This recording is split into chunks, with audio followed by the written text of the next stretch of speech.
Salut à tous, aujourd'hui je vais vous parler de l'utilisation des bandes élastiques.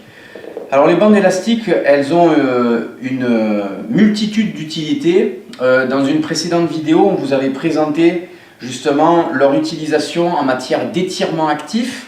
Aujourd'hui, je vais plus orienter l'explication sur le travail de la force, de l'explosivité, etc. Ce qui est intéressant avec les bandes élastiques, et notamment le travail avec résistance progressive, c'est que plus vous allez tirer sur l'élastique, et plus l'élastique va vouloir revenir dans sa position initiale. Ce qui va être intéressant, c'est que par exemple, lorsque vous allez travailler sur des mouvements où vous allez pousser, où vous allez éventuellement tirer, vous allez toujours solliciter en fait votre corps. Lorsque l'élastique va être le moins tendu, c'est généralement la position où l'articulation est la plus fragile. Et lorsque vous allez tirer dessus, et donc l'élastique sera le plus tendu, c'est généralement là où l'articulation est la plus forte. Donc ce qui va être intéressant, c'est qu'on va pouvoir avoir un renforcement extrêmement spécifique, extrêmement fonctionnel, tout en laissant la possibilité au corps de s'adapter en fait au stress qui lui est imposé.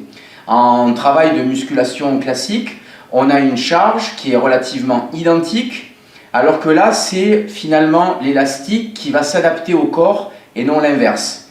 Donc c'est pour ça que j'aime beaucoup l'utilisation des élastiques, en complément par exemple de la pratique avec les kettlebells, que vous connaissez très bien sur ce blog. Donc je vais vous proposer quelques différents mouvements que j'utilise régulièrement, soit pour du renforcement musculaire pur et dur, soit pour du travail d'explosivité. Alors, première possibilité, je vais par exemple travailler sur mes pompes.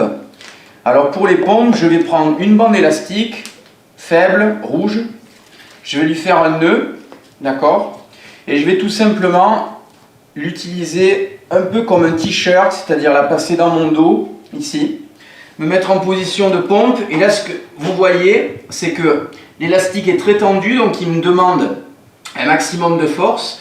Et en position basse, il est plus faible. Donc je vais pouvoir travailler de manière extrêmement fonctionnelle et explosive ma force, tout en renforçant finalement un mouvement qui peut paraître pour certains, au bout d'un certain temps, relativement simple, les pompes. Donc là, j'ai rajouté énormément de tension dans ce mouvement simple que sont les pompes. Premier exemple.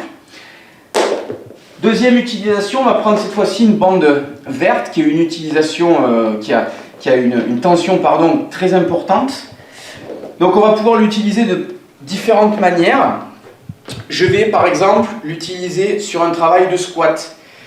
Je vais prendre ma bande, ici, je vais la mettre sur un pied et je vais tout simplement dans cette position squatter, d'accord ? C'est-à-dire me mettre dans cette position et squatter. Donc vous allez avoir une jambe qui va devoir beaucoup plus travailler que l'autre, celle où l'élastique en fait m'amène vers le sol, mais en même temps le fait que je travaille de manière croisée, ça va demander une stabilisation du centre du corps beaucoup plus importante. Encore une fois, pourquoi? Parce que mon corps, il veut partir dans cette direction, donc je suis obligé d'utiliser mes obliques, mes abdos, l'ensemble des muscles autour de la colonne pour bien me garder gainé, ici sur ce travail de squat. Je peux envisager de le faire en position à une jambe, position unilatérale, et faire un travail pareil de fente.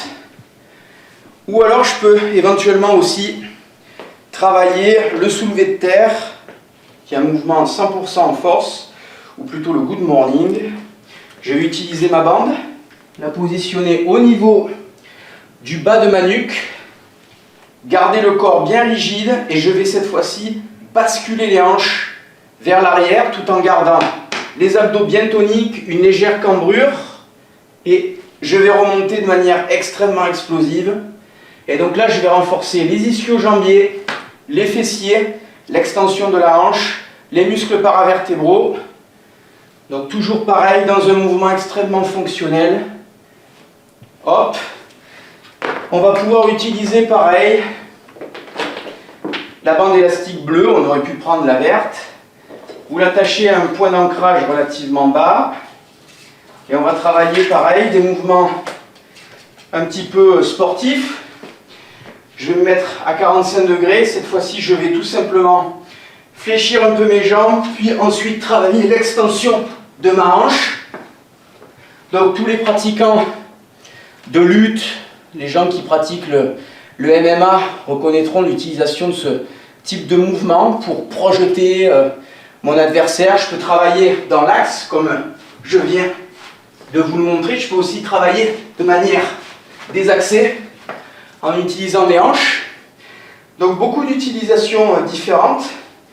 Je peux travailler également le tirage de manière croisée. Donc c'est des mouvements qui deviennent de plus en plus complexes, où je vais volontairement laisser partir mon corps et ensuite tirer en rotation.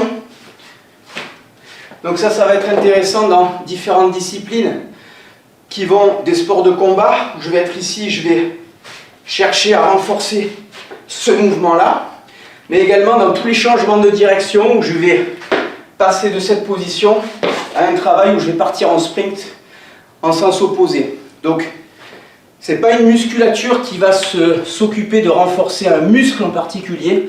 On est vraiment sur un travail extrêmement fonctionnel dans lequel on renforce une gestuelle, des mouvements de manière globaux, intégrés, pour pouvoir les utiliser pleinement et améliorer le potentiel physique, athlétique en général.